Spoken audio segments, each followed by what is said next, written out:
Le Seigneur soit avec vous. Et avec votre esprit. Évangile de Jésus-Christ selon saint Luc. Gloire à toi, Seigneur. En ce temps-là, les publicains et les pécheurs venaient tous à Jésus pour l'écouter. Les pharisiens et les scribes récriminaient contre lui. Cet homme fait bon accueil aux pécheurs et il mange avec eux. Alors Jésus leur dit cette parabole. Un homme avait 2 fils. Le plus jeune dit à son père, « Père, donne-moi la part de fortune qui me revient. » Et le père leur partagea ses biens. Peu de jours après, le plus jeune rassembla tout ce qu'il avait et partit pour un pays lointain, où il dilapida sa fortune en menant une vie de désordre. Il avait tout dépensé quand une grande famine survint dans ce pays et il commença à se trouver dans le besoin. Il alla s'engager auprès d'un habitant de ce pays qui l'envoya dans ses champs garder des porcs. Il aurait bien voulu se remplir le ventre avec les gousses que mangeaient les porcs, mais personne ne lui donnait rien.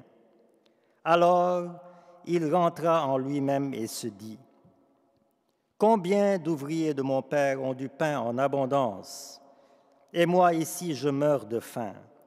Je me lèverai, j'irai vers mon père, et je lui dirai, « Père, j'ai péché contre le ciel et envers toi.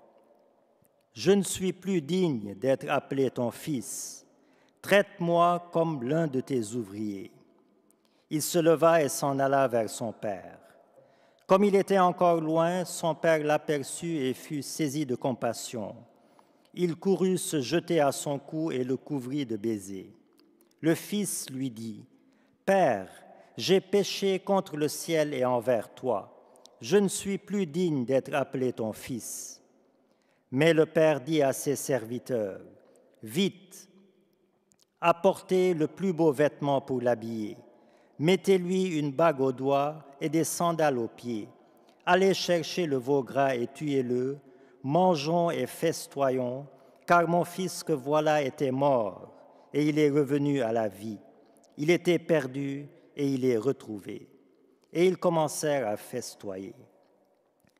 Or, le fils aîné était au champ.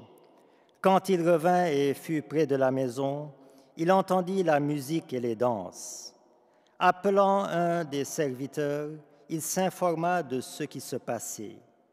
Celui-ci répondit, « Ton frère est arrivé et ton père a tué le veau gras parce qu'il a retrouvé ton frère en bonne santé. » Alors le fils aîné se mit en colère et il refusait d'entrer.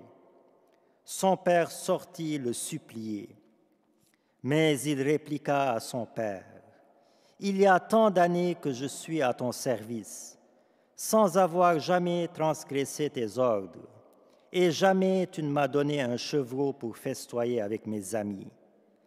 Mais quand ton fils que voilà est revenu après avoir dévoré ton bien avec des prostituées, tu as fait tuer pour lui le veau gras. » Le père répondit, « Toi, mon enfant, tu es toujours avec moi, et tout ce qui est à moi est à toi.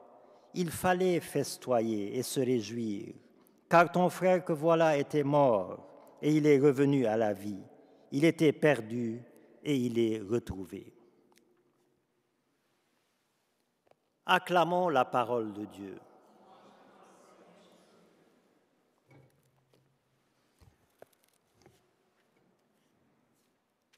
Courir après l'argent, c'est se rendre compte à la ligne d'arrivée qu'on a perdu son âme à la ligne de départ.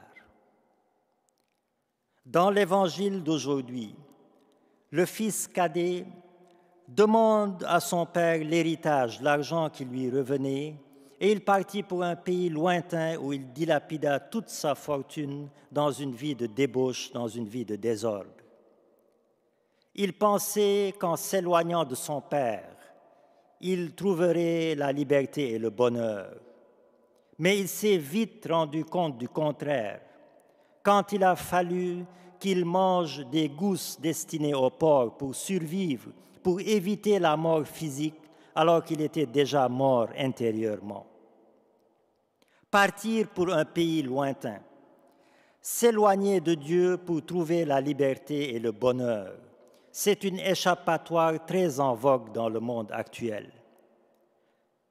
Se libérer du soi-disant joug divin, se libérer du soi-disant carcan religieux, se libérer du soi-disant carcan de l'Église, c'est trouver une liberté égoïste qui, au bout du compte, rend l'être humain esclave de lui-même, de ses passions, de ses pulsions.